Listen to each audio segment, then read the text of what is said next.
Hi, I have found a secret way to say no to our child, which will not result in the tantrum. Do you want to know how?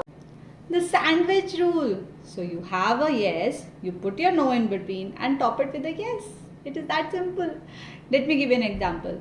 So, for example, we went to the shop and my kid wanted to have biscuit ka packet. He picked up that bourbon and he was like, "Mama, let's take this." So I was like, "Oh, you got bourbon?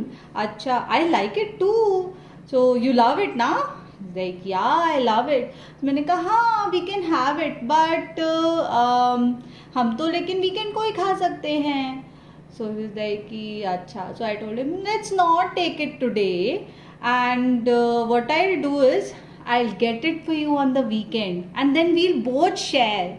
So you saw what I did? I said, yes, I love it, you love it.